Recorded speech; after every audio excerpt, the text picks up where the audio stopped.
창세기 16장 4절에서 6절입니다. 이리하여 그는 하갈을 향하여 들어가고 있다. 그리고 하갈은 임신하였다. 그리고 그녀는 자신이 확실히 임신한 것을 알았다.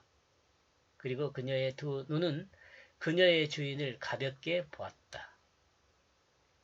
사무엘상 1장 6절에서 다사는 하나님의 은총으로 보았습니다. 사레의 여종 하갈이 사레의 허락으로 아브라함의 첩이 되었습니다. 그러므로 아브라함은 하갈에게 들어갔고 하갈은 임신하였습니다.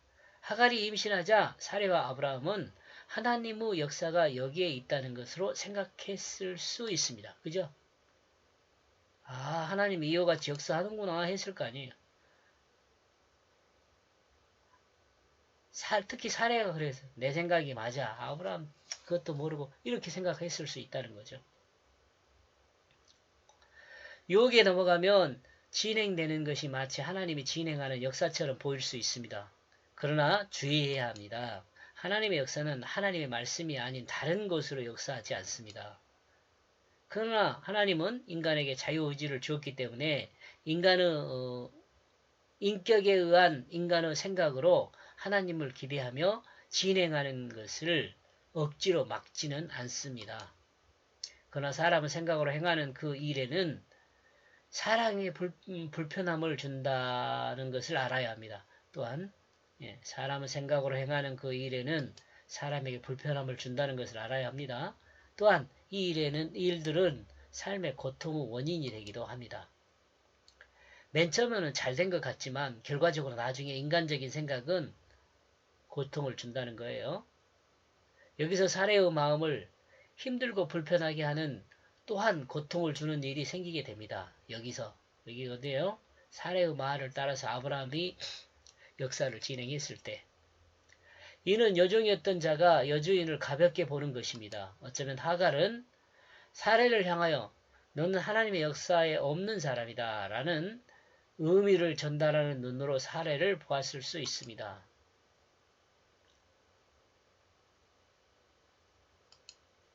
6절 이리하여 사례는 아브라함을 향하여 말하고 있다. 내 불의함은 당신을 위함이다. 나는 주었다. 나의 계집종을 당신의 품에. 그러므로 그녀 자신이 임신하였기 때문이다. 그러므로 그녀의 두 눈은 나를 가볍게 보고 있다. 여호와께서 당신과 나 사이를 판단하기를 원하고 있다. 사례는 하나님이 자신의 잉태를 억제하고 있음을 알았습니다. 억제하고 있음으로 알았습니다. 그리고 그 억제가 사례를 통해 아브라함이 후사를 억제하고 있는 것으로 오해했습니다. 사례가 임신하지 못하는 것을 통해서 아브라함이 후사를 얻지 못하도록 억제하고 있는 것이다. 이렇게 이해한 거예요. 그러므로 아브라함이 기다리는 후사를 얻게 하려고 자신의 여종 하갈을 아브라함의 첩으로 주었습니다. 그런데 하갈은 아브라함의 자녀를 잉태하였습니다. 그러므로 사례 자신은 생각이 옳았다고 생각했을 수 있습니다. 그런데 문제는 자신의 옳은 판단으로 하나님의 역사가 진행되었는데 왜 자신이 하갈에게 가볍게 취급받아야 하는지를 억울해하는 거죠. 종이었던 하갈이 주인이었던 사례를 무시하는 일이 있었습니다. 무시하는 일이 생기니까 이걸 억울해하는 거예요. 그러므로 사례는 하나님의 판단을 기대하고 있습니다. 자신이 하나님의 말씀을 따라 그 역사인 아브라함의 후사를 있게 했는데 왜 하나님의 역사를 행한 자신의 종이었던 자가 무시하는지 알게 해달라는 것입니다. 하나님의 역사를 행하는 사람이 왜 세상에 무시를 당하느냐고 묻고 있는 것입니다. 6절 이리하여 아브라함은 사례를 향하여 말하고 있다.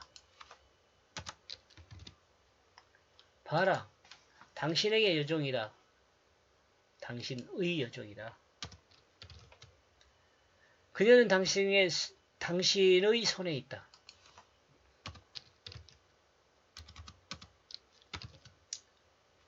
그녀에게 당신 눈에 기분 좋은 대로 행하라. 그녀에게 당신 눈에 좋은 대로 행하라. 이리하여 사라는 그녀를 괴롭혔다. 이리하여 그녀는 그녀 앞에서 도망치고 있다. 이는 하나님의 판단까지 필요가 없다는 것이 아브라함의 판단입니다. 그러므로 하나님은 바로 사라에게 이야기를 합니다.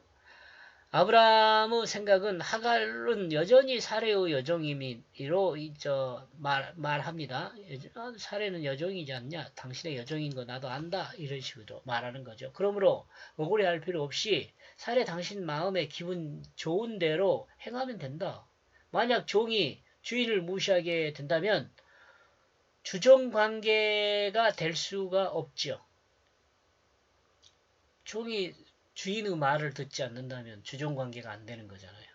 이러므로 주인은 주인의 역할을 해야 하는데 그 역할은 사례가 하갈에게 행하라고 그 역할을 사례가 하갈에게 행하라고 아브라함이 말하고 있습니다.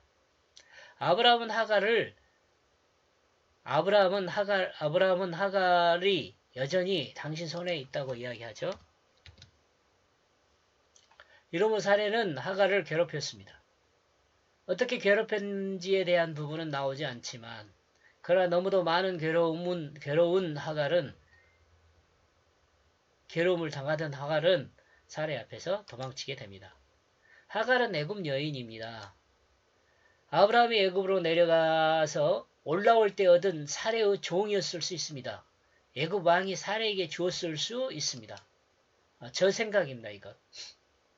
근데 어떤 학자들은 애굽에서 도망쳐 나온 여인으로 생각하는 사람도 있습니다. 이렇게 해서 4절부터 6절까지의 내용의 중심은 하갈은 사례를 가볍게 보고 있다로 생각합니다. 정리해 보았습니다.